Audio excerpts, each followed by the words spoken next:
Majesties, Excellencies, Heads of State and Government, distinguished delegates, I wish to congratulate you, Mr. President, on your election as the President of the 78th session of the United Nations General Assembly.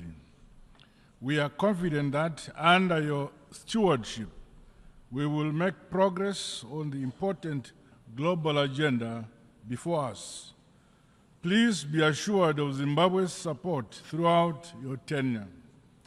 I also pay special tribute to your predecessor, Mr. Korosi, for leading the 77th session of the General Assembly. We value the role he played to promote science in our overarching goal to improve the lives and livelihoods of all. Mr. President, it is imperative that we recommit to the Charter of the United Nations, multilateralism, solidarity, justice, and the peaceful settlement of disputes for sustainable development and a shared future. This calls on us all to respect the sovereign equality of nations, big or small, poor or rich. By working together, we can harness our expertise and learn from one another to strengthen international institutions for the accelerated attainment of Agenda 2030. The impact of conflicts, terrorism, climate change-induced natural disasters, biodiversity loss, and the rising prevalence of disease and pandemics, especially in the developing world, deserve our urgent attention. Regrettably, progress towards the achievement of the Sustainable Development Goals has been uneven, while global solidarity has been tested and a self-interest superseding cooperation. We have a duty to reignite our commitment to the principles of the 2030 Agenda and rekindle the spirit of multilateralism.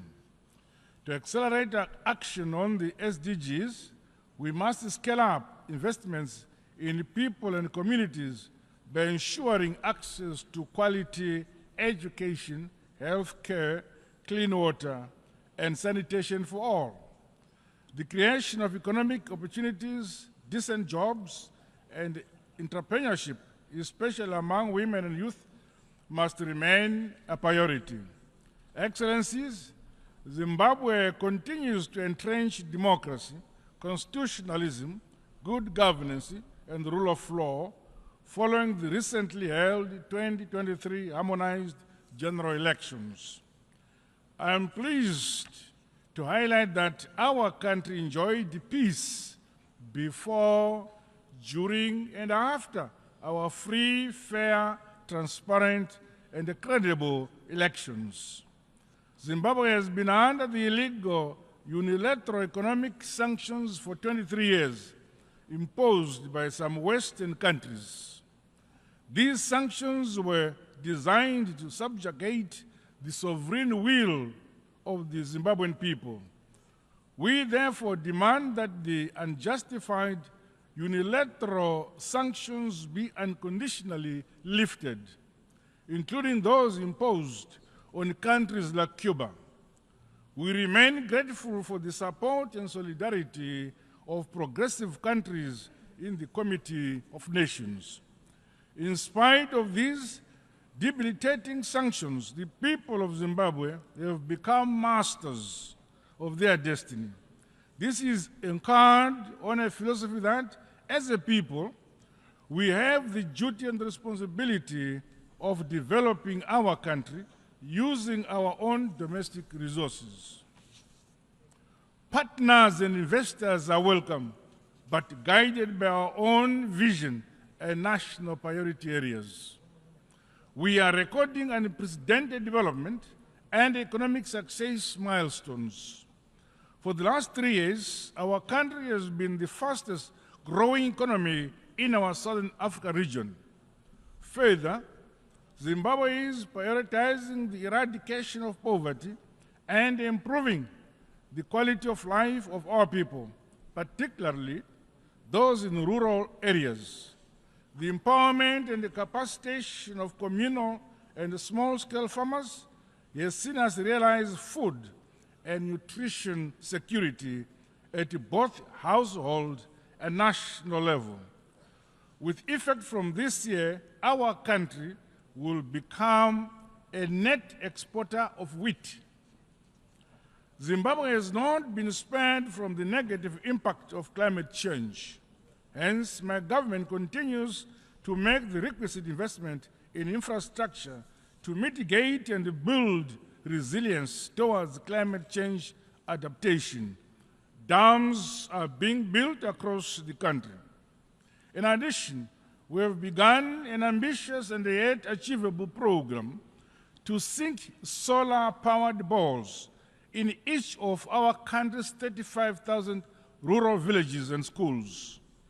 Alongside each of these water points are commercial nutritional gardens for the empowerment of our women and youth. Through the use of our own resources, we have constructed an unprecedented number of schools, clinics, and provided other social amenities throughout our communities.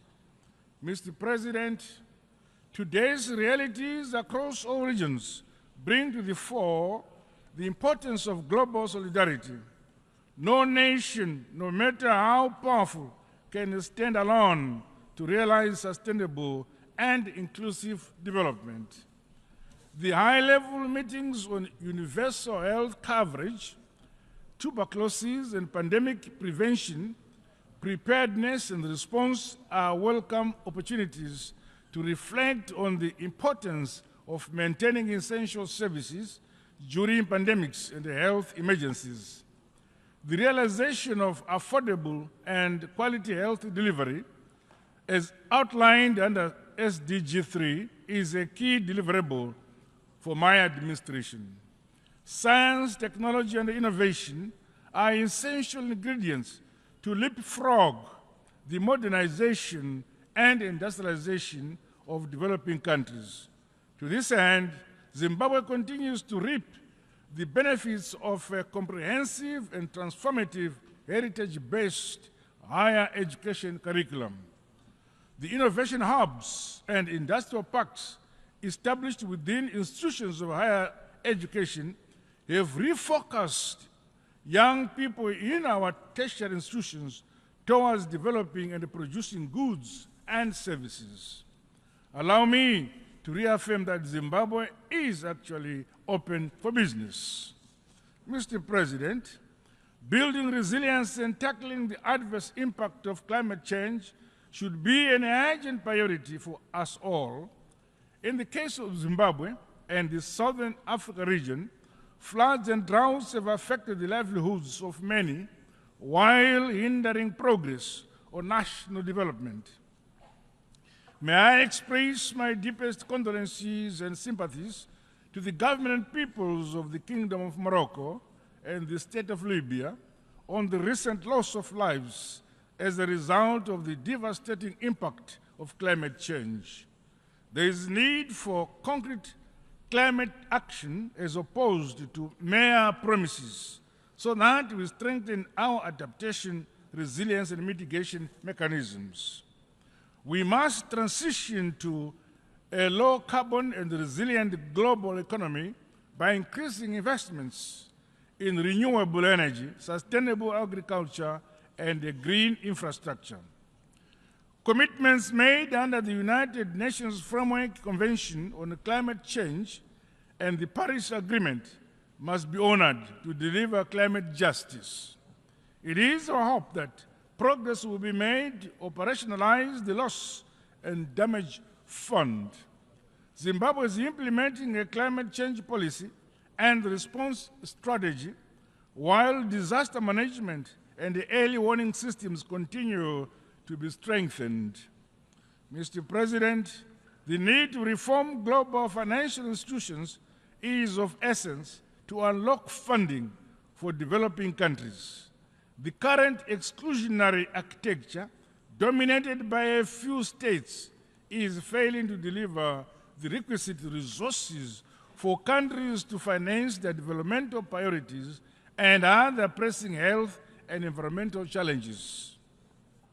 The shortcomings in the last round of SDR allocations should be addressed. Zimbabwe supports the stimulus package proposed by the United Nations Secretary General. We further call for the long-term concessional loans, increased access to unused special drawing rights, as well as the use of modalities such as debt cancellation and restructuring as a stimulus for developing countries to grow their economies and build greater resilience. We strongly condemn tendencies by some powerful countries who preach peace, human rights, and democracy, and yet clandestinely fund conflicts and the unconstitutional change of governments for their own narrow interests.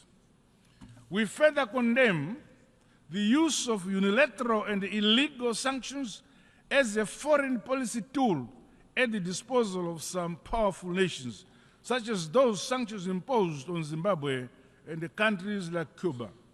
Such actions hamper the trust, global solidarity, and the multilateralism we desire. It is important that we channel our collective efforts towards building peace and driving forward our development agenda for shared prosperity. There is much more that unites us than that which divides us.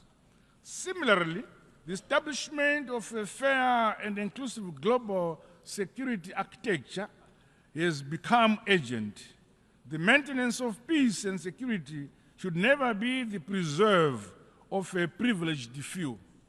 Zimbabwe reaffirms calls by Africa for the reform of the United Nations Security Council in line with Ezulwini Consensus and the CITE Declaration. Mr. President, allow me to conclude by reaffirming Zimbabwe's commitment to the purposes and principles of the United Nations Charter as we implement our Global Agenda 2030. Collectively, let us restore human dignity, peace, security, and stability, while safeguarding our planet for the shared prosperity of present and future generations. Together, in unity and harmony, we are stronger. I thank you for listening.